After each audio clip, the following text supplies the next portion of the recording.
Mamadou Mohamed Ndiaye. ci kàddu gi mbokk yi nuyu leen rafetlu ànd bi ak rajo Futur Média ni ñu ko junjee woon ci bopp bi rek la ñuy duggee ak yéen ci yàkkali gi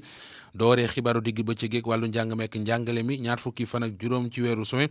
ca la ñu koy ubbi loolee te jëwrin gi amee wàllu éducation nationale tey jii ci suba leeral na ana nan lay demee lu aju ci examen yi nga xamante ne ji ñaar fukki fan ak benn ci weeru août ca la ñu koy tàmbali ngir élèves yi nekk ci classe intermédiaire yi it lu aju ci anam ya ñu koy defee leeral nañu ko tey jii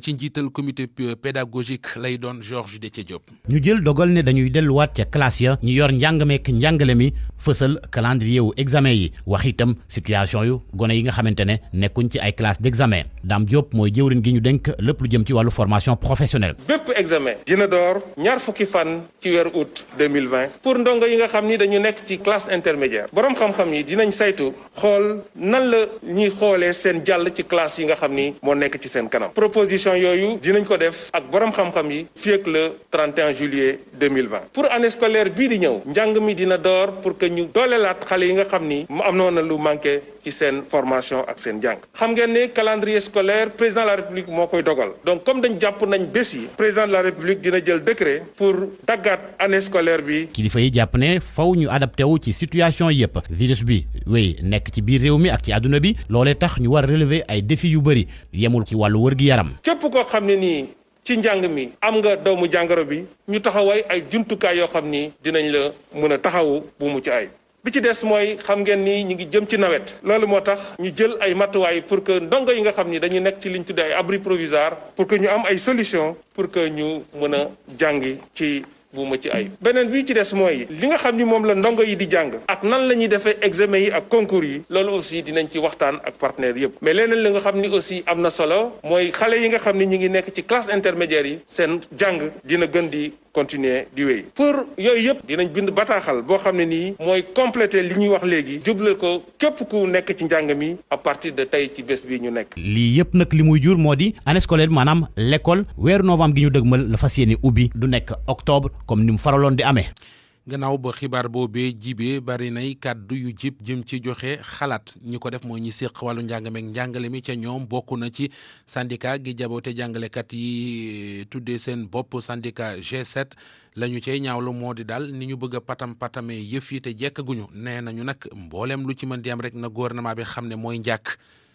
Amadou Sabar Ba. beneen agenda bi nga xam ne jëwrin bi ñu dénk wàllum njàng mi génne na ko ngir dooraat li nga xam ne mooy njàng mi rawatina ci classe examen yi ñu jàpp ko ci ñaar fukki fan ak juróom ci weerum juin bi ñu nekk muy mbetteel ci waa G7 maanaam kuréel gi nga xam ne moo ëmb syndicat yi ëpp doole ci wàllum njàng mi ak formation fii ci Sénégal Malick Youm di xam ne ministre bi respecté wul accord yi nga xam ne xaatimoon na ko ak ñoom. dañu jàpp ne tey bi ñu jógee ci reprise bi nga xam ne dañ ko waxoon ne le 2 lay ne ñu ne reprise boobu lajj na bi ñu jógee ci lool ñu ne dañuy am ndaje moo xam ne dañuy xayma ndaje mi mu ngi am ajjuma fukki fan ak ñaar ci weer wii ñu ne ba bi ñuy tase foofu ministre bi daf ñu ne ñun ak yéen ñun ñooy ànd liggéey ndax jàpp nañ ne lépp dañ ko war a toogee waxtaan ak ba boobu donc ñun waxuñu lu jëm ci date boo xam ne bii reprise la kon bu ñu tourné mu génn si loolu nga xam ne ajjuma la woon tey ñu taxaw nañu dañuy def reprise ñoom wax ko démb ci talaata bi kooku loolu daf ñuy bett. CUSEMS nag di ci àddu tey xam ne lii yëpp ak yàkkamti la Abdoulaye Ndoye mooy secrétaire général bi. cas communautaire yi yokku na weesu nañu juróomi junni ñoo xam ne dañ leen testé positif ñëpp a jaaxle ci Sénégal jamono yooyu nag nga ne da ngay ubbi école di def ay agenda daf ñuy jaaxal parce que bu dee France la ñuy xool te loolu aussi lu ñuy wax coïncidence troublante France dafa ne le 22 ñun ñu ne le 25 ñu naan France bokkuñu situation. waaye association bi ëmb parents d'élèves yi di rafetlu dogal bi nga xam ne nguur gi jël na ko tey xam ne dina woy rek di ubbi gëtëm di xool ni mbir mi doxee Abdoulaye Fane mooy président bu UNAPES. dinañu fexe ba suñu kuréel suñu bànqaas yi nekk ci gox-goxaan yi ñëpp ñu dal di leen wax wàllu woowu ñu dal di ci bàyyi xel wàllu nag njàngale mi ci boppam dama yaakaar ne comme dañoo am ministère boo xam ne bi loolu moom mooy liggéey nañ leen wóolu. njàng mi nag rawatina ci classe examen yi dinañ ko dooraat ci ñaar fukki fan ak juróom ci weerum juin bii ñu jëm waaye nag boobilee ubbitee ñi nga xam ne ñooy syndicat yi ànduñu ci rawatina G7 maanaam syndicat yi nga xam ne ñoo ëpp doole ci wàllum njàng mi ak lii di formation. geneenu kuréel gu ca àndul moo di collectif des gouvernants scolaires du Sénégal gis nañu ne daal lépp yembul ngir ñu war a dooraat njàng mi buñ ko dee def it dañ koy def ci seen coobare bopp waaye mënut a nekk leneen lu ñu ñaawlu mooy li ñu boolewul élèves yi jël seen xalaat ci dogal boobee ñu jël ñu ne nag ñoom daañu gisee ci seen biir fan yi di ñëw ngir jël dogal mu di seen taxawaay ñu déglu Maguette Ba moo amee seen kaddu collectif gouvernance scolaire du Sénégal Ndiogou Diène moo ko woo téléphone. ba ñu formé li nga xamante ne mooy retour 2 juin bi ministre ba mu paree dafa doon woo ñi nga xamante ne ñooy acteurs yi ñu mën ci ràññee ñi nga xam ñooy syndicat jàngalekat yi muy parents d'élèves yi UNAPES la woo woon je pense également ñi nga xam ñooy partenaires yi mais ba tey woowul élèves yi waxtaan ak ñoom te ñun ñooy ndayi mbili gi donc war nañ ñoo concerté wu boo xoolee say tamit discours am c'est la même chose ba muy wax boolew ci benn yoon ñi nga xamante ne ñooy élèves yi wax na parents d'élèves wax na enseignants wax na tamit partenaire métti élèves kon tey ñun dañuy jàpp ne dañu cee génne te ñun ñoo war a dem école. yéen élèves yi ban taxawaay ngeen fas yéene taxaw ndax noppi ngeen jàngi le 25 wala. alors que man bu fekkee damay wax fu mu toll nii parce que collectif bi ñoom man damay wax bu man rek di ma gis ci gàttal mooy ni affaire bi waruñoo bett parce que bu ñu xoolee suñu papa France le 22 la war a retourner école yëpp dañ ko war a ubbiwaat Sénégal bu ñëwee ne le 25 waruñoo jaaxal mais dañoo fàtte leen ne ñun dañoo nekk ci li nga xamante ne mooy nawet. te école yu bari baaxul même fii Dakar am na école yoo xam dañuy seen am na yoo xam boo xoolee avec provisoire tamit bari na te bu ñu xoolee suñu camarades yi nga xamante ne ñoo nekk Saloum dem ñoo ngi wax ne ñoom fu mu toll ni dellu nañ tool bu yàgg ba nga xamante ne ñoo ngi bay te seen i waajur neen lañ carrément duñu bàyyi bay bi di dem naan dañuy jàngi ndax ñoom si loolu lañu yaakaar pour mën a dund en tout cas daal dañuy xaar suñu morom ñëpp lu ñu wax ba pare dañ doog dee mën a xam exactement lu ñuy def. Maguette Ba amee kàddu kuréel gi di gouvernance scolaire du Sénégal tolluwaayu coronavirus gi tey bilan biñ ci amee moo di limub ñi faatu yokku na am na ñett ñu faatu ci 24 heures yi ñu génn léegi doomu aadama yi faatu ci réew mi ci corona ñi ngi toll ci juróom-ñaar fukk ak juróom-benn maanaam 76 loo aju ci cas yu ñu am tey jii téeméer ak juróom-benn la am na ci it ay cas communautaire yooyu xayma nañu ko ci fukk ak ñett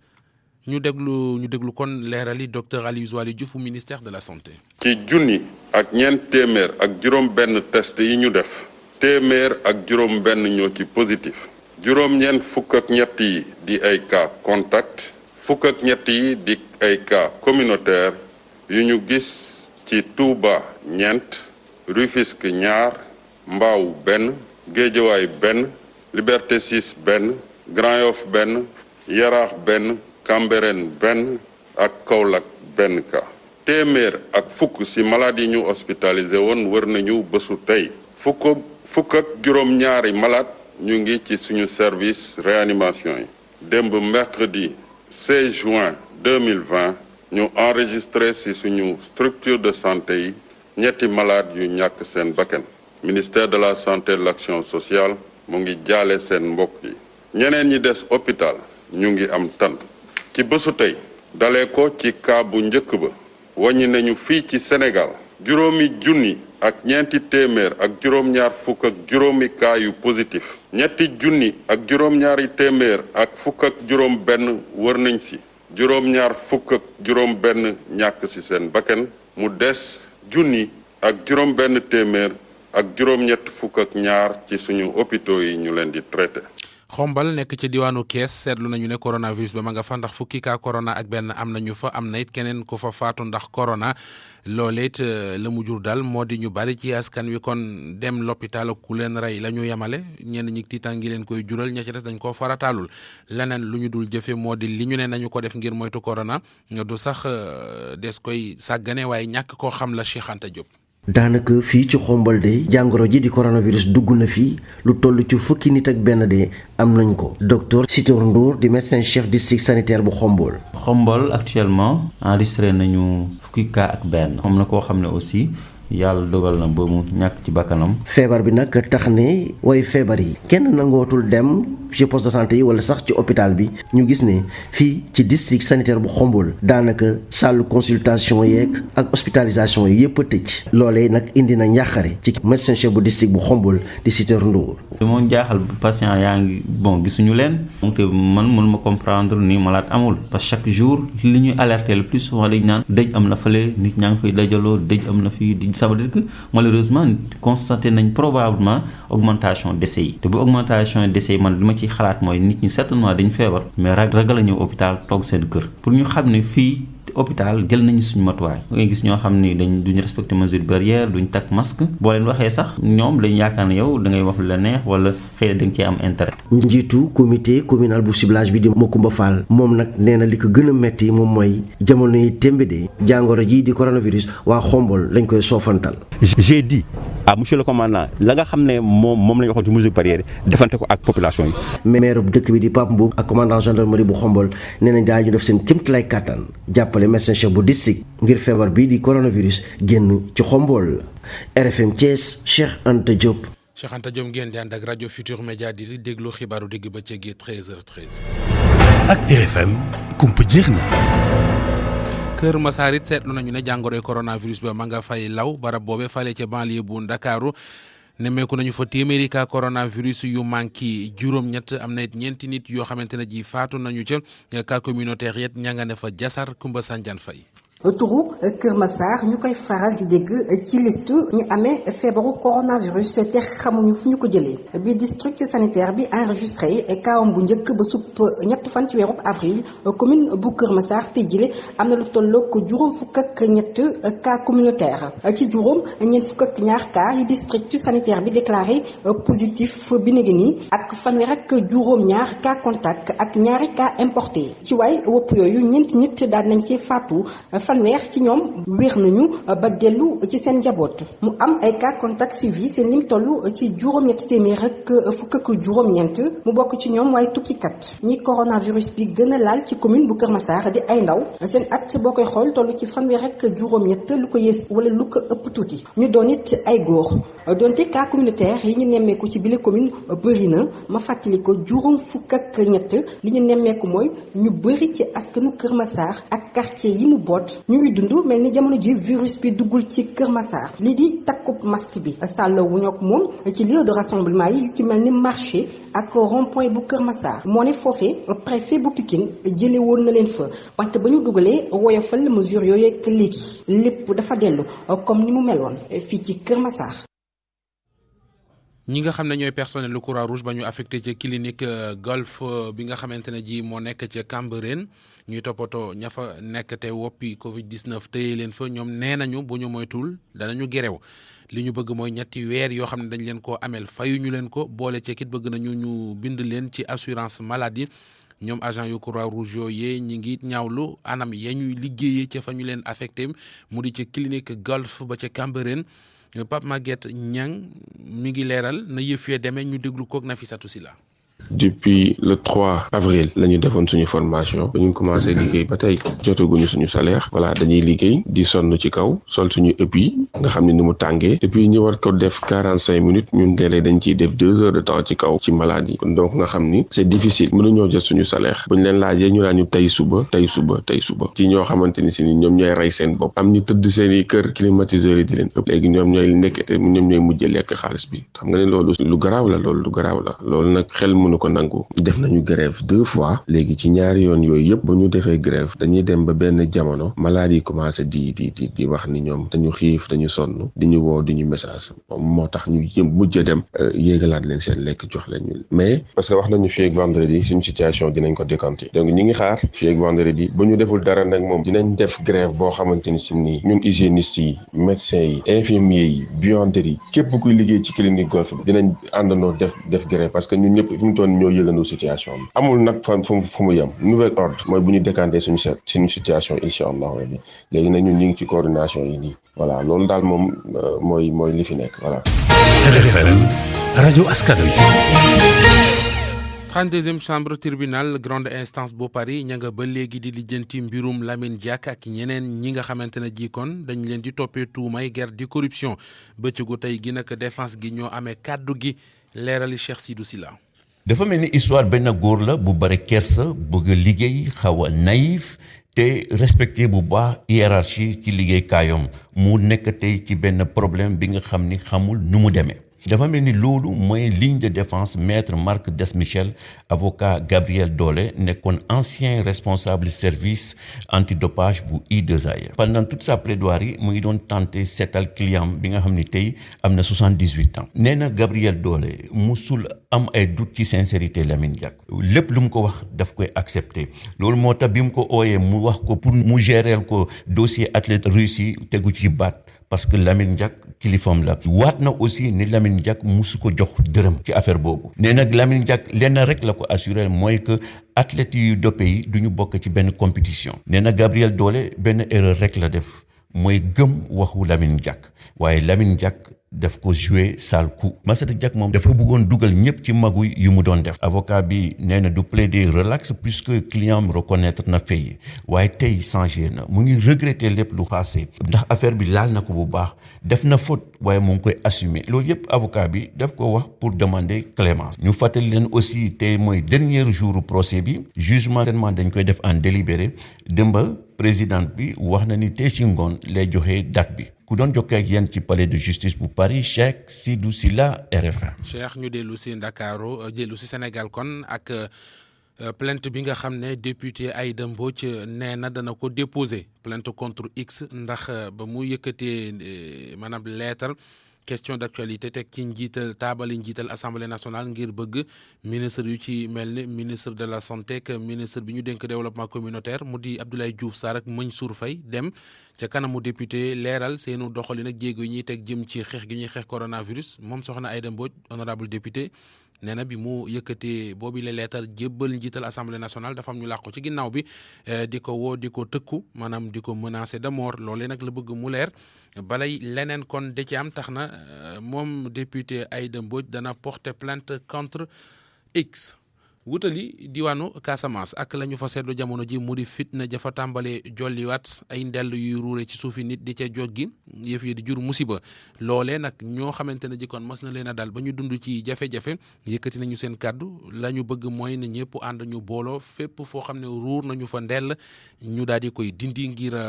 dëkkinoo foofee gën a ànd comme péex Lamine Ba. ñi nga xam ne bokk nañ ci kuréel bi nga xam ne moo ngi ëmb ñu loru ci accident ndell yi wane nañu naqar wi nga xam ne amee nañ ko ginnaaw bu ñu déggee ne am na ñeneen ñi nga xam ne dal nañ ci ndell yooyu lee nañ nag loolu dafay fàttali jamono ji métti yi nga xam ne nag ñoom dund nañ ko bu ñu dalee ci ndell yooyu lee daf ñu métti lool parce que non seulement ku dem ba nga tëb ci mine ça change complètement ta vie ñaanuñu ko woon mais malheureusement mu am lii encore daf ñuy fàttaliku te li nga xam te ne vraiment souhaité wuñu ko encore mu continuer quoi. Sarani Diatta nga xam ne moom moo jiite kuréel bi nga xam ne moo ngi ëmb ñu loru ci ndell yi wane na naqar wi nga xam ne nag am na ko jamono ji ci taxawandi bi nga xam ne nag nemmeeku nañ ko ci déminage bi dafa taxaw te loolu daf ñu metti lool déminage bi dafa taxaw éducation au risque de mine dafa taxaw assistance aux victimes de mine mu ngi dans des difficultés énormes donc aujourd'hui boo xoolee l'action anti-mine en Casamance situation bi daal dafa mel ni la situation n'est pas dynamique. moom jàpp na ne xew-xew yi nga xam ne nag nemmeeku nañ ko fan yi ci Casamance warul andil benn gàkk-gàkk li nga xam ne nag moo di wutum jàmm ji. malheureusement mooy woon tamit ni ci liggéey bi jeexagul ñun ñëpp dañ ci war a continuer di jàpp effort pour que vraiment lii lu am ni mu bañ a amaat lu am ba am mooy déjà nombre de victimes de mine mu ngi yokk te ñu ngi ko ñaawlu et ñu ngi ñaan vraiment état bi avec tous les partenaires également ñoo am ne jotoon nañu yéex di accompagner l'action anti-mine en Casamance ci xeex bi pour que vraiment ñu mettre encore l'accent là-dessus parce que lii wane na ni ki liggéey bi jeexagul di montrer vraiment que l'urgence est là dañu war a yokkaat encore liggéey bi. association des victimes de mine en Casamance nag lim nañ ci biir li weesu juróom benn téeméer fanweer ak benn doomu aadama yi nga xam ne loolu nañ ci ndell yi jamono ji nag liste bi yokku na bu baax a baax ginnaaw bu ñu nemmeeku ay accident yi nga xam ne am na ci ndell yooyu sax ba ñu am ñi nga xam ne seen i bakkan rot na ci Lamine Ba Ziguinchor rajo Futurs Médias. Lamine ñu bàyyeekoo Ziguinchor tak Tataguine ma nga ca Fatick am na fa juróom benn village yoo xamante ne ña fa yeewoo mer nañu ba futt sabab li mooy nee na Sénégal leen di sàcc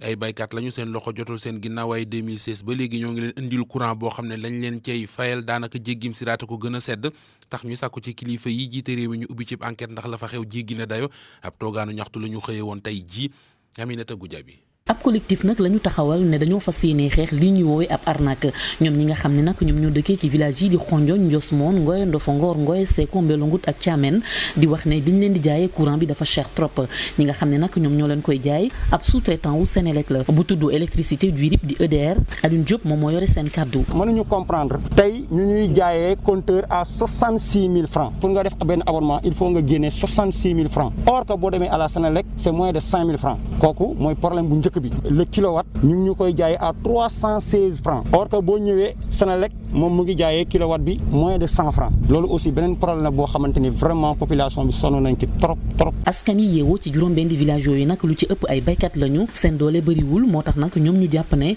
day jafe loolu ngir ñu mën a fay prix yi nga xam ni moom la leen société privée boobule di jaayee courant bi. y a des ménages yoo xamante ni tey seen courant day jeex day obligé jaay bëyam te li ñuy wax ni c'est des preuves day am na ñu dañuy dem jënd jaay seen bëy ñii dañuy dem seen récolte yi dañuy obligé jaay seen récolte yi pour dem jënd courant boo xoolee sax c'est dans l'informel parce que parfois da ngay gis ko ñëw def demande compteur am jël valeur u 60 000 ñu bind ko ci benn bout de papier jël benn cachet boo xamante ni du cachet EDR signé la ko jox la ko. ñoom ñi nag jàpp ne ñoom ay victimes lañu ba tax na dañuy sàkku ci nguur gi rek mu jël ay matuwaay ci situation bi nga xam ni moom la ñuy dund boobaak léegi def ñeenti at Alioune Diop. l'état na ñëw ñu auditer société bi ñu xool ko ñu dugg ci les ménages ñu vérifier les branchements là comment ça se passe dans les ménages xool vraiment gars yi ni ñu koy exploiter parce que ñun li ñu gis daal vraiment c'est du n'importe quoi. ñu ngi demander le ministre de l'énergie ñu dimbale ñu ñëw jël courant bi ci loxoy EDR. ñun nag jéem nañoo jokkoo ak responsable yi nga xam ni ñoom ñoo nekkee ci entreprise bii di électricité du RIP dañu joxoñ ko baaraam waaye jotuñu leen. RFM bitim réew. dellu dalalaat Barthélémy Ngom maa ngi lay nuyuwaat bu baax a baax.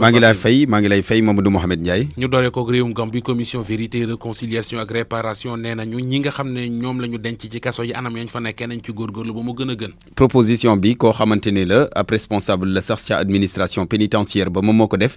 mu di officier bi di Jimbo Diallo démb responsable commission ga ñoo ko doon dalal doon waxtaan ak moom waaye tuumal na fa kii di Yaya Jammeh ne kon njiitu réew mi Gambie ne daal da doon commandité ay arrestation yoo nga xamante ne lu ci bëri ci arrestation yooyu daaw ko teg ci yoon wëlbatiku it daal di alerter ci anam yi nga xamante ni noonu la nit ña nekkee ca kaso ya ca Banjul Mohamed. Évariste Ndayishimiye moom jël na kon réewum Burundi jamono ji mooy njiit la am na nag lu bari lu koy xaar. waaw niki tey jii la ñu doon amal tey ci suba la ñu doon amal cérémonie d'investiture bi passation pouvoir bi nag diggante moom Ndayishimiye mi yegg si bees ak kii di Pierre Nkurunziza ñaar fukki fan ci weeru août lañ ko nattoon waaye ndegam yàlla moom na kii di Pierre Nkurunziza fekk joxagu ko woon nguur gi loolaa tax ñu daal di ko ngeen baal ma loolaa tax ñu daal di ko. Souleymane Niandé moo ñu ciy yóbbaale. loola tax ñu daal di ko gaaw installé mu jiite réewum Burundi wax nga ko sànq la koy xaar nay liggéey bari na ndax dafa war a réconcilier askanu Burundi ba noppi it lijjanti démocratie gafa ba pare it daal di organiser retour ñi nga xamante ni dañoo daw réew ma dem làqu ji feneen Pacifique Nininazoe moom mooy njiital forum pour la conscience benn kuréel la bu bokk ci société civile ba ca Burundi moom ci boppam sax bokk na ci ñi exilé wu ndax ma nga ca France fa mu làqu ay weer a ngi nii Youssouf bu ñaa waxtaan na ak moom. Le nouveau président aura une tâche immense. président bu bees bi liggéey bu rëy moo koy xaar président la boo xamante ni war na fexe ba ay téeméeri junni réfugié yu Burundi nekk bitim réew ñibbisi te loolu pour mu mun a am faaw mu dal xel Burundi yi ci wàllum kaaraange war na continuer jubboole Burundi yi jaarale ko ci topp accord Arusha bi nga xamante ni moom la ñu taxawal ngir démocratie ñëwaat ci Burundi président la boo xamante ne tamit dina dajeek askan boo xamante ne bëgg na justice ndax ñun nañu continuer xeex ngir ñu am dëgg bi ak justice bi ci crime yi nga xamante ni am na diggante 2015 ak 2020 am nañu yaakaar ni président Ndayishimiye mi yegg si dina gën a taxawu Burundi yi ndax président bi fi nekkoon génn na àdduna am nañu yaakaar ni mën na jël ay dogal yoo xamante ni mën na tax Burundi nekkaat ci situation bu normal loolu nag la ñu yaakaar waaye nag xamuñu lan mooy am après. Normal, c'est notre espoir. Mais nous ne savons pas ce qui va réellement se passer après. Mangok Mohamed mu nekkoon Pacifique Nininazoe di président forum pour la conscience benn kuréel la bu bokk ci organisation société civile ga foofule ca Burundi moom ma fàtte leen ko ma nga daw làqu foofule ca réew tugal ca France.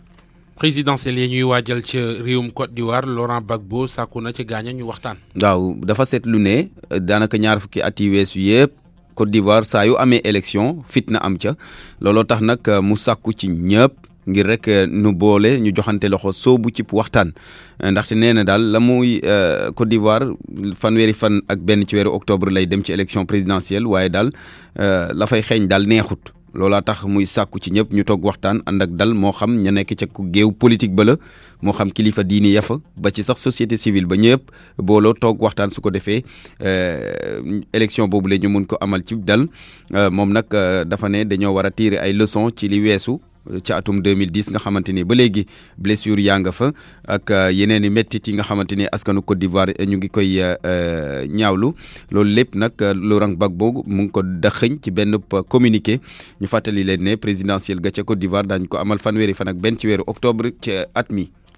kuréel gii di Human Rights Watch moom li mu bëgg mooy ñu amalub enquête jëm ci crime de guerre ya ñu ne moo am ca Niger. ONG bi li muy ñaawlu rek moo di exécution sommaire yi nga xamante ni nee na daal ay militaire yu Niger def nañu ko ci kaw ñaari nit yu ñu ne waa Boko Haram lañu loolee ci weeru mai la woon mais weeru mai bi weesu mu dib tuuma boo xamante ni nag ñu ngi ko def gannaaw ab enquête bu ñu doon enquête maanaam càmbar benn vidéo boo xamante ni daal dañu ko jotoon ñoom waa Human Rights Watch amit na it yeneen allégation yoo nga xamante ni daal dañ ci joxoñ armée bu Niger ne daal dafay bundu xataal nit ñi gouvernement bu Niger nag loolee ONG bay wax yëpp daal dina ko weddi ci fàttali nag ay weer a ngi ni armée bu Niger nekk di xeex ci ak terroristes yi foofu la ca Niger. ñu dem ci réewum Canada waxtaane la mu doon lijjanti diggam ak Norvège doon ko lijjanti diggam ak Irlande ca kanamu ONU Canada da ko mujj ñàkk. waaw loolee gannaaw vote bi nga xamante ni ONU def na ko li ñuy tuumal waa Canada mu di ay manqué yoo nga xamante ni nemmeeku nañ ko ci lu ñeel développement international am waaye daal dogal gi jur na coow lu bëri foofu la ca Canada ñu ànd ceeg Mamadou Aïcha Ndiaye. réewum Canada ñàkk loo xam ne lii doon na ko jongante te mu yitteloon ko lool fële ci kuréelu mbootaayu xeet yi. lii nag nekk na loo xam ne lii Canada gépp a ngi koy coow ndaxte jël la boo xam ne bii 1945 ba léegi Canada musta ñàkk a dem ci ñaareel bi tour ci place boobu ñi nga xam ne kii conseil de sécurité moo ko doon joxe ci diggante Canada Norvège ak Irlande te Norvège raw ci am ci téeméeri baat ak fanweer Irlande topp ci am téeméer ak ñaar fukk juróom-ñett Canada door di ñëw am téeméer ak juróom-ñett ñaar téeméeri million nag ci dollar def nañ ko ci te Justin Trudeau premier ministre du Canada wër ci àddina bi pour ñu mën ko cee jàppale ñu bëri nag ñi ngi koy xaxar ak a ŋàññ di wax ne daal bii yoon moo di njëkk bi Canada ñàkkee ci élection bu mel nii te àggul sax ci deuxième tour depuis 1945 ki doon jokkoog yéen fii ci Canada di Mamadou Aïcha Ndiaye pour rajo Futur Média. fukki fan ak juróom-ñett ci weeru juin bés ne tey ca la général de Gaulle defoon appelam ba waaye ña ngi koy màggal ba léegi. ñu ngi koy màggal ca appel ba dafa newoon ak lu mun a xew France warul dellu gannaaw te sax du dellu gannaaw ci li nga xamante ni moo jëmoon ci xeex bi ak Allemagne nazi loolu nag di woon appel bu nga xamante ni mu ngi ko defoon fukki fan ak juróom-ñett ci weeru juin ci atum 1940 moom officier français boobule di général de Gaulle ba mu koy wax sax xamul woon ne histoire dana dem ba jàpp appel boobule tey jii nag ñu koy màggal tax njiitu réew mi France di Emmanuel Macron ci ngoon dana dem fi nga xamante ni moo di Londres fa la ñuy amane commémoration ba waaye déplacement bu am solo la ndax boobaak léegi Emmanuel Macron génnul la ko waraloon mooy mbas mi nga xamante ni dafa lombee àdduna France nekkoon ci confinement kenn demul kenn dikkut ma ngoog. moo tax moom tey dana génn. waaw dana génn déplacement bu am solo. ci ñoom waa France. waaw ba tey. d'accord jërëjëf Ngom jërëjëf wax day yegg waay. waaw jaajëf. RFM rajo askan wi. Koro News Youssouf Bodian. lim ñi génn àdduna ci Sénégal ndax coronavirus muy gën di yokku ci diiru ñeenti fan fukki nit ak juróom-benn ñoo faatu maanaam mu néew ci ñeenti fan yi ñetti nit génn àdduna bés bu nekk. waaye yaakaar mun a am tuuti ndax ba léegi ñi tëdd hôpital ndax jàngoro ji daanaka lim bi soppeekuwul bu baax a baax li ko waral mooy bés bu nekk ñiy wér dañuy bëri lool. ca Égypte Amnesty International di sàkku ci kilifa yi ñu bàyyi ni ñuy xoxatalee ñi nga xamante ne ñooy yëngu ci wàllum paj mi ñu bëri ci ñoom sax dañ leen teg loxo ndax dañoo ñaawlu anam yi nga xamante ni ci la nguur gi di gérer lii di mbas mi. ca Égypte hôpitaux yu bëri amuñu équipement yu doy te ci téeméer fajkat boo jël fukki ak benn am na coronavirus lu sukkandikoo ci OMS. ci Afrique diggante démb ak tey am nañu lu ëpp juróom-ñetti junni cas yu bees. waaye ba léegi ñiy wër bés bu nekk ñu ngi ëpp tuuti ñeenti junni te ñuy faatu tamit mu ngi jege ñaari téeméer bés bu nekk. ca Pékin ministère chinois bi yor wàllum wér-gu-yaram wax na ni am nañu ñaari fukk ak benn cas yu bees ci diggante démb ak tey soo boolee lépp ci semaine bi dëkk ba am na lu toll ci téeméer cas ak juróom fukk ak juróom-ñett am na nag benn marché boo xamante ni moo gën a mag ñu fay jaayee ay fruits ak ay légumes ñu jàpp ni nag virus bi fa la doon lawee ba tax na autorité yi jël ay dogal daal di tëj marché bi daal di ko pomper kër yi pomper tamit lépp luy restaurant fu mu toll nii ca Pékin lu ëpp junni vol annulé nañ leen. États-Unis tey mooy juróom-ñaareel fan bu tegaloo ñu am lu néew junni nit yu faatu bés bu nekk jàngoro ji laal bu baax a baax prison yi nekk ca États-Unis lu toll ci fukk ak juróom-benn junni prisonniers ñoo fa am te ci xayma nee nañu ci ñetti prisonniers boo jël benn bi am na coronavirus. jàngoro ji tamit di gën di law ca Brésil donte sax jamono yi kilifa yi ñu ngi jël ay mesures jëm ci wàllum déconfinement bilan bu mujj bu ñu def wane na ni am na lu ëpp junni ak ñaari téeméer nit yu ñàkk seen bakkan foofu la ca réew ma. coronavirus bi di wéy di gàllankoor daje yu mag yi am ci Afrique bi ci mujj mooy bi waroon dajale gouvernement réew Afrique yi am pétrole ñu waroon ko amal ci atum 2020 bi ca Brazzaville dañ ko mujjee dàq ba atum 2021 ab mbootaay bu ëmb ay kuréel sport bokk na ci fédération internationale bu ski wala fédération internationale bu basketball di FIBA ñu ngi sàkku ci kilifa yi ñu dooraat compétition sportive yi ci teewaayu spectateurs yi ni mu gën a gaawee ñoom nag ni ñuy sàkku ci ñi yor réew yi nee nañu kon nañu xool ci yan anam lañ mën a amalaatee lii di compétition sportive yi ci stade yi. at lu am solo la ci jàngoro ji di Covid-19 am na jàngat bu wone ni ñi am lu néew ñaari fukki at li leen jàngoro bi di laal néew na lool soo leen mëngalee ñi nga xamante ni am nañu lu ëpp ñaari fukki at ci ñi am jàngoro ji te ay mandarga feeñ seen yaram ci téeméer boo jël ñaari fukki ak benn la ci ñi nga xamante ni am nañu diggante fukki at ak juróom-ñeent jamono ji nga xamante ni ñi amee lu ëpp juróom-ñaari fukki at ci téeméer boo jël juróom benn fukki ak juróom-ñeent jàngoro ji day am ay mandarga ci seen yaram. résultat yi kon wane ni feebar bi di wàllantee ci xale yi néew na lool ci jamono joo xamante ni kon ci réew yu bëri tey ay débat jóg nañu ginnaaw bi nga xamante ni ñu ngi waajal ubbi l'école yi fu ci mel ni Sénégal ginnaaw Europe ak États-Unis Russie soobu na ci ut ab vaccin ngir xeex li di coronavirus ministre bi ñu dënk wàllum wér-gu-yaram ci réew ma nee na door nañu démb ay essai clinique maanaam testé ab vaccin ci centre recherche en épidémie et microbiologie vaccin boobu kon ñuy testé ci ay nit ñaari xeet yu wuute la suñu sukkandikoo ci ministre boobule. gërëm ko bu baax a baax sant ko moom Youssouf Bodian yegsi nañu ci reportage bi ñuy def ci suñu jotaayu xibaar yi jagleel ko nawet bi tey jii dañuy wutali diwaanu Tambacounda seetlu ga moo di bu deew jiwu gerte moom gisatuñu ko ci point de vente yi amatu fa yeneen xeeti jiw yi nag mu di suuna seek bësi beek mboq mi moom am na fa Moussa Omar Gueye. ci bërëb yi nga xam ne dañ fay jaayee jiw ci Tambacounda ci quartier Liberté Seko ba nag boo fa yeggee jiw yi yu ci bëri jeex na am ci baykat yoo xam ne ñu ngi soxe ko ci dëkk yu sori ñëw doon wut ci jiwum gerte. Abdoul Ndiaye waaw dama ñëwoon di seet gerte na gerte jeex na léegi kay yow ma fekke soo naa ma xaar parce que suñu dëkk kenn amu si ma samba kolo suñ ci jaaw fii 26 kilomètres te bu ma amee kay ni man dama bëggoon 10 sacs man kay léegi duñu ñaan rek ndimbal pour ñu mën a am ñu indi ko fii ñu pour mun a jënd parce que léegi béy yi jot na gerte amul ren moom dara baaxu si réew mi. ki nga xam ni moom mooy gérant magasin bi ñu koy wax Seko bi nekk ci quartier Liberté moom nag mi ngi dellu si ci situation bi ci jamono ji mi ngi tudd Omar Kanté. gerte gi moom bëriwoon na nit trop macha allah jaay nañu ba pare ba jeexal fu ñu toll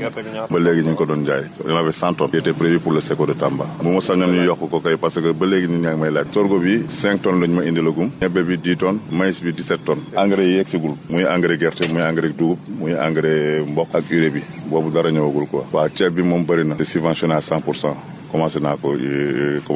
joxe sax quoi. dañuy jaar fële SDDR bu ñu leen bindalee après ñëw bon d'enlèvement man mu jox leen quoi. ci Tambacounda nag bëri na ay béykat yoo xam ne fi mu nekk nii ñu ngi xaar bu beneen taw waddee ñu daal di nag wut tracteur daal di labourer seeni tool buñ ci weesoo ñu daal di nag jiw. Moussa Omar Gueye Tambacounda rajo Futur Média.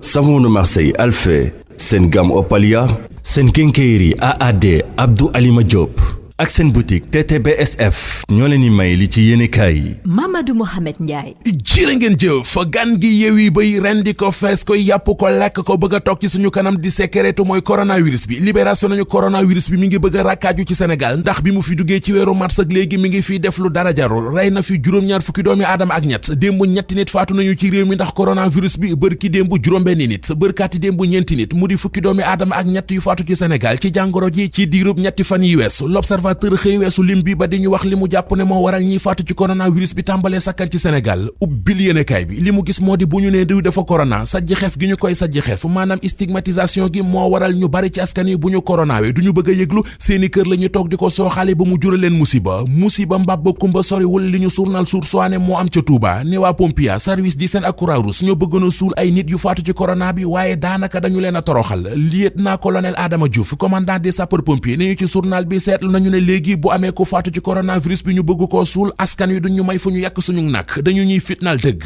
gouverneur bu Njaareem di Gorgui Mbaye ni ñu ci yéenekaay bi li koy firndeel moo di agent yu Croix-Rouge yeeg yu service d'hygiène yi ak sapeurs-pompiers yi léeg-léeg dañuy ragal a dem ci kër di ko désinfecté kër yi coronavirus baa ngi koy tas Le Quotidien moo ko bind ci xëtamu njëkk ba xamal ñu ne sëy yi tas yi réew mi dafa gën a yokk ci jamonoy coronavirus bi bu doon benn sëy mooy tas confinement bi tax na léegi ñoo nga ci juróom benn sëy yuy tas rawatina ci les jeunes couples ndax dañuy dëkk te xajowuñu ba tax na ci fitna lanteeg séparation rekk ci lay mujj nañoo am beneen date ngir ubbil ci école yi élèves yi war a defi examen journal L'Info nañu ñaar fukki fan ak juróom ci weeru juin mooy date bi ñu mujjee jàpp ministre éducation nationale di Mamadou Talla moo joxe xalaat bi ñu jëmmal ko démb ci ndajem conseil des ministres Vox Populi nañu li ko waral moo di dem nañu ba xam xel ne li jot na ubbi l'école yi mënatut a ñàkk moo tax ñu def ko rentrée forcée 25 juin loolee ginnaaw bi ñu njëkk ne ko jàkk sottiwul ñu ne ko yël banding fii suuf ñaari fan ci weeru juin léegi nag jàpp nañu alxames ji di ñëw ñaar fukki fan ak juróom ci weeru juin ngir ubbil école yi élèves yi war a def examen ñu dem waaji seeni examen Libération Le Quotidien L'As Les Échos Enquête Sud Quotidien ak Le Témoin ñoom ñëpp xëy maase bokk ci benn xibaar bi mu di école bi alxames bii di ñëw yemook ñaar fukki fan ak juróom ci weeru juin ci la ñu koy ubbiwaat ñu ubbi La Tribune gis fa beneen gis-gis bu mu amee ci yëf yi école bi ñu war a ubbiwaat Macky Sall mi koy def yéenekaay bi nee nañu doxinu Emmanuel Macron président bu France rekk lay doxee naar bu ndaw bi lu mu def ca naar bu mag ba la ko gisee ne Emmanuel Macron nee na ñaar fukki fan ak ñaar ci weeru juin ci la ñuy ubbi école France yi Macky Sall na ñaar fukki fan ak juróom ci weeru juin ci la ñuy ubbi école yu Sénégal yi doomu Sénégal bu nekk ci ñool ca France di Lamine Diack yéenekaay yu bari ci ñu xëyandool xëye nañu ko bokk na ci Libération mi ñu wax ne waa Ndiagéen di Lamine Diack ak doom ja Pape Massata Diack ñoo ngi bëgg a bàkk Diack ndax tribunalu Paris sàkku nañu daan leen ñeenti ati kaso ngir Lamine Diack juróomi ati kaso ngir doom ja Pape Massata Diack Vox Populi ne ko yamu ca ndax I2AF ñoo ngi sàkku ndàmpaay lu toll ci ñaar fukki milliards ak juróom-benn L'Observateur nañu démb ca layo ba awakay partie civile bi fental nañu fa ñoom Lamine Diack way wudul fay ba faaw ndax nee nañu leen Lamine Diack ak doom ja Pape Massata Diack tax nañu ba fu ñu déggati santu Diack ci àdduna bi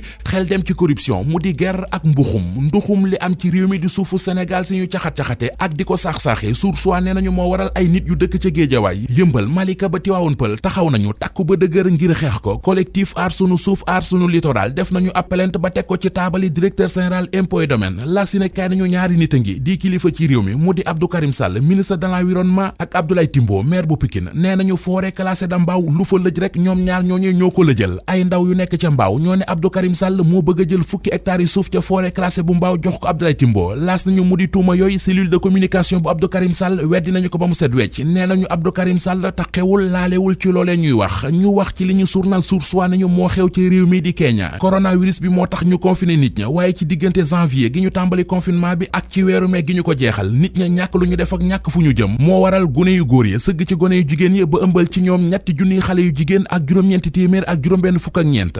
3964 Source A nañu te ca ñooñee am na ci ñaari téeméeri xale yu jigéen yoo xam ne ñi ci mag fukki at ak ñeent lañu am. Savon de Marseille Alphé seen gamme Opalia seen quincaillerie AAD Abdou Alima Diop ak seen boutique TTBSF ñoo leen doon may li ci yéenekaay yi. xibaar yi gis-gis. benn waxtu du une heure fegg ñeent fukki minute pëj bu mujj bi ci xibaaru dégg bëccëg gi ma ngok mu di gis-gis li ñu ciy waxtaane tey ji mooy école bi ñu bëgg a tijji 25 juin ngir gone yi def examen am ñenn ci ñu fare ci jàngalekat yi bokk na ci waa G7 gis ne que gaawto da cee am ni yëpp jàppandeeguñu ñi nga xam ne ñoo di collectif des gouverneurs scolaires du Sénégal it loolee la ñu gis gouvernement bi gis ne lu war a nekk la tey lu mën a nekk la ñu ànd jàngatandoo ko ci gis-gis ci rajo Futur Média war a am ci waxtaan yi professeur Mamadou Youri Sall enseignant chercheur ci université Gaston Berger bu Ndar directeur du centre de recherche en éducation formation sport ci UGB professeur maa ngi lay nuyu. maa ngi lay nuyu monsieur Ndiaye. Cheikhou Touré mi ngi ak ñun ci jokko bi expert consultant ci wàllu éducation sëñ bi Touré maa ngi lay nuyu. maa ngi lay nuyu. professeur école war a ubbi le 25 juin ngir élèves yi nga xam ne dañuy def examen jàngat bu njëkk boo amee ci dogal boobu. waaw maa ngi lay jaajëfal Ndiaye jàngat bi mooy dañoo xaw a jaaxle ndax suñu njiit ñi dafa mel ni dañoo jiital examen ak diplôme te njàng dafa motale dafa dajale lépp boo jëlee classe bu tàmbali bu ñuy wax CI ba terminal classe yëpp a yem yëpp ay balluwaayu xam-xam la ku ci ne fu mu toll da koy jox li mu war nga xayma ko ndax am na ko wala amu ko léegi nag examen day joxe diplôme xanaa dañu bëgg ndax waajur yi rek mais diplôme yi muy joxe sax muy certificat muy brevet du tax nga jóge ci benn niveau dem ci beneen niveau du tax day bu wane sa xam-xam bi doy na ba nga mën a jàll ci beneen pàcc bi moo tax mu jaaxal ñu liñ ko jiital réyal ko xale dañuy dellu école ñu ne waaw baax na na ñëpp dellu ñu ne déedéet ñuy def examen rek mel ni leen soxal daal mooy defi examen bi loolu du jàng ak jàngale ñun bi ñu gëstoo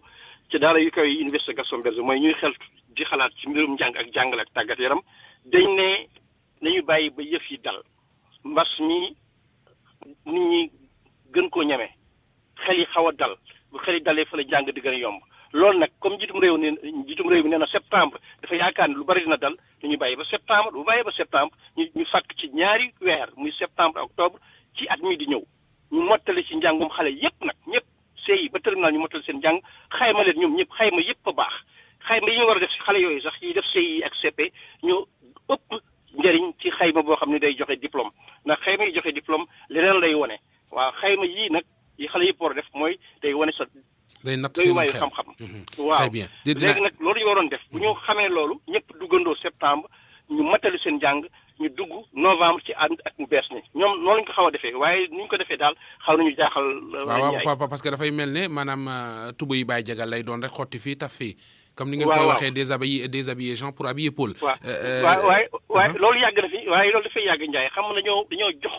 diplôme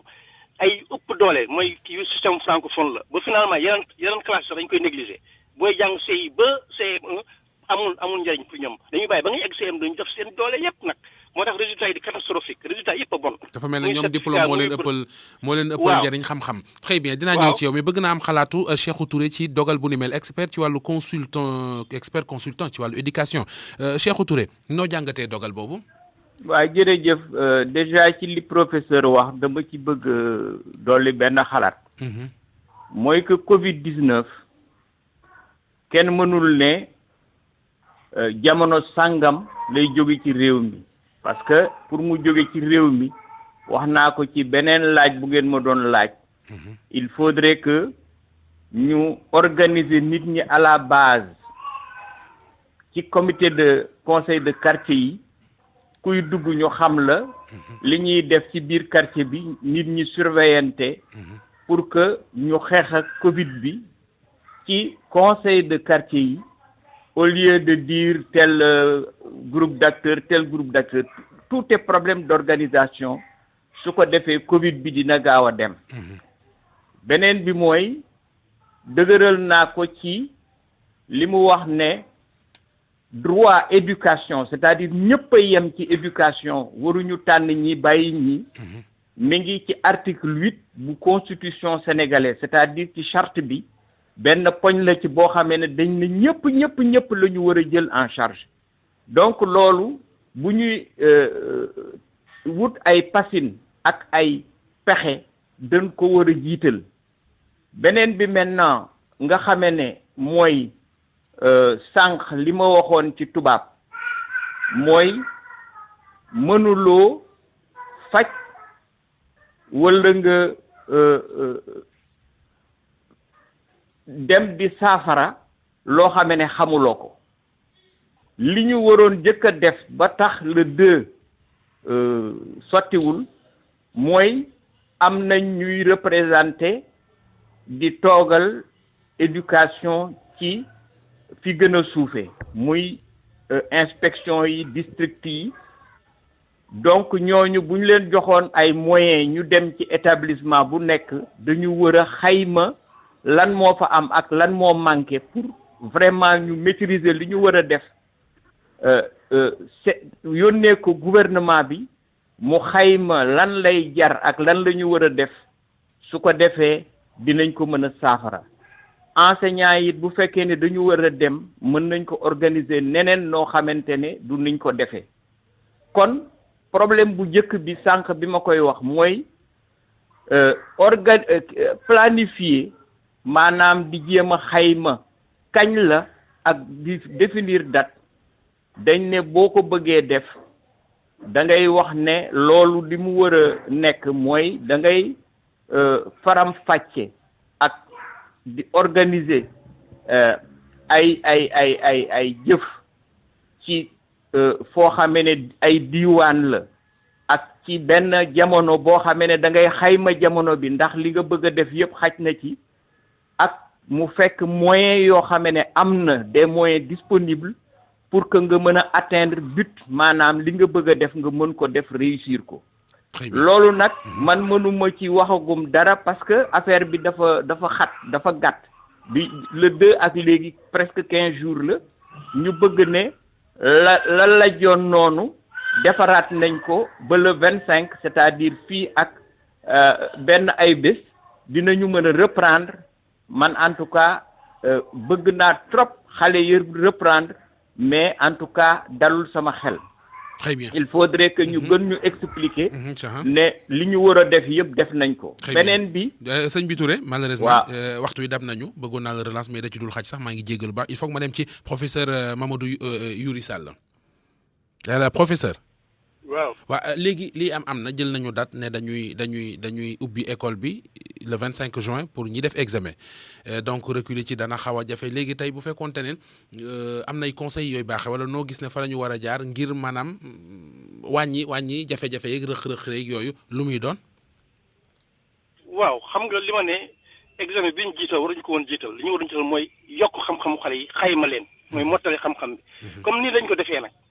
nañ dem examen waaye nañu fexe bi wax ñu xale yeneen yi def CI ba CM1 nu ñuy mottale seen xam-xam nañu ko wax ba mu leer nee nañu nañ ñu ko wax waaye déggaguma ko bu ma ko xamoon na xëy na ma kontaan waaye dañu fexe ba xale yëpp yem ci seen mottali ñun dañ ne woon nañu bàyyi ba septembre ñu mottali xam-xam xale yëpp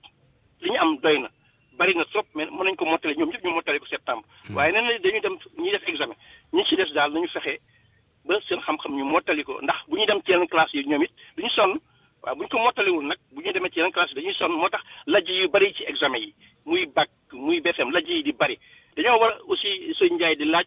jëwriñ yi ku ci yóbbu xale yi examen bu dee nag téeméeri xale yu ñu am lu néew juróom fukk ñoo ci am diplôme ñu woo jëwriñ bi ne ko nag wax ñu lu tax lii ndax loolu dañ ko tàmmul def dañ ko war a di tàmmul def di xayma jëwriñ ñi ci seen résultats yi examen ñoom it muy bac muy brevet bu résultats yi baaxul ñu wala assemblée wala ci penc mi wala yéen ngeen wala ne leen nag wax ñu xaalis bi ñu lay jox situation bi lu ko jur waaw lu ko jur ndax résultat bi dafa faible gis nga lii moo koy andi nag bu xale yi ñu egg ci classe d'examen ñu defee examen mais kenn leen laaj lu tax examen yi xale yi di lajj bi moo ëpp ñuy am très bien loolu du yoon très bien professeur maa ngi lay gërëm bu baax a baax professeur Mamadou Yuri Sall la woon gërëm ko gërëm it Cheikh Touré mi ubbi woon mi daaneel léegi gërëm leen yéen it ci ànd beek rajo Futur Média mu ne woon gis-gis ne woon xibaaru digg bëccëg gi ne woon Mamadou Mohamed Ndiaye ci kàddu gi Aliou Ba la woon ci machine bi réalisation Alaaji Njoogu Jeen jàngeen jëf ci kanam tuuti da ngeen ànd ak soxna Aminata Ndaw ci yëgle yeeg tàgge yi ci rajo Futur Média mbokk yàlla jàmm yàgg.